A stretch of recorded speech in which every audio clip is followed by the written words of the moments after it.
You know what I love about a really good secret? Is sometimes that they can actually be the nicest thing that you're doing for somebody and they don't even need to know. 10 years ago, on what would have been my best friend's wedding anniversary, the first one after he died, I sent his widow flowers anonymously. The note was short. I hope you feel loved and are happy. I left my name off because I didn't want any awkward thank yous or explanations. A few months later, I overheard her telling my wife about the flowers. She was convinced her husband had arranged for them to be sent after his death. She described it as one of the most awful things he had ever done, with tears in her eyes. That was a decade ago. I have kept sending flowers on the same date every year, always anonymously. She still believes it's coming from him.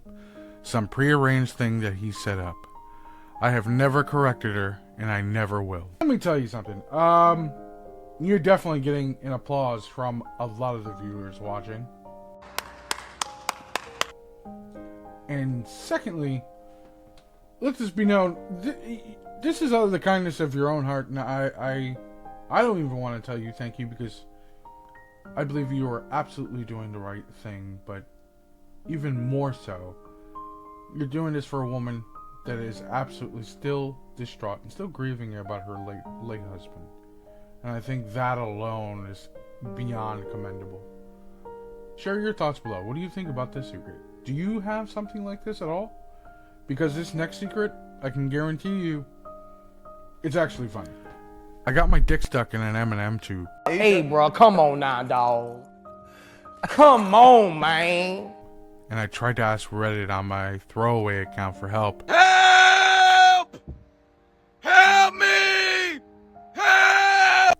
But I couldn't admit that it was actually in my dick, so none of the replies were helpful.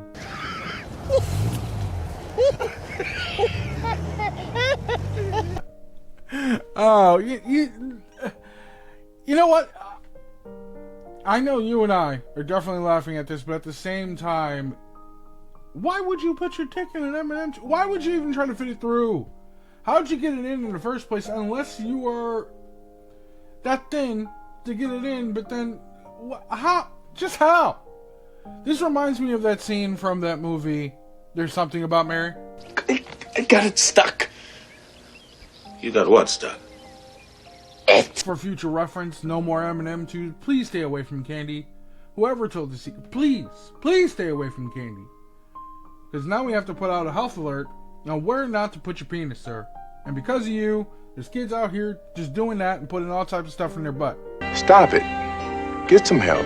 But this next secret, in some ways, it's comical, but at the same time, it's also not surprising. A family member told me her husband cross-dresses. Wait a minute!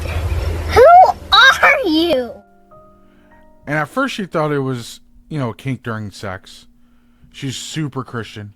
He's very outspoken and hating anyone LGBTQ. What? They have a very rough marriage.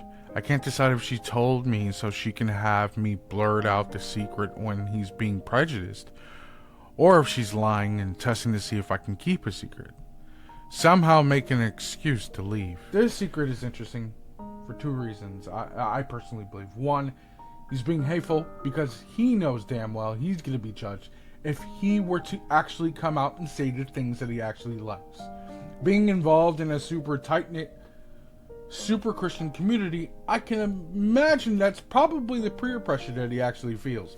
But at the same time, to be prejudiced and to be outwardly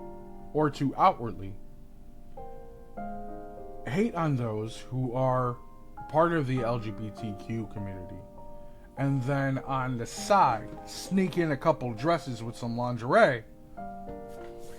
Sir, you're part of that community now. I hate to tell you, but that's essentially what you're doing. Even if it is a kink, even if you don't believe or see yourself in that way, you are still doing it. And I'm not out here trying to call you gay or in anything of the sort. Please do what you do behind closed doors. I don't give a damn. But for you to be outwardly trying to shame somebody else for something that you know damn well that you're doing behind closed doors is absolutely wild and hypocritical. I hope you come out And I think that that is what your wife is looking for, is an exit so she can leave, because then in the church's eyes, from her point of view, you betrayed being a man and you've been ousted by the community as being part of the LGBTQ community. She's trying to protect herself and you're trying to protect your actions behind closed doors. And both in doing so, but she's hanging on to your secret. But she did, I believe, in fact, tell this lady the secret. So she can out it, so she didn't have to put the blood on her hands, essentially. I don't know. Maybe I'm wrong. But what do you think? That's what I care more about. Put a comment below. I know there's stories out here like this, and I know you guys have a few, so tell me about a story like this as well, that you know of somebody doing the exact same thing. Either way, thank you for watching another video. Please subscribe, leave a comment below, and I hope to see you in the next.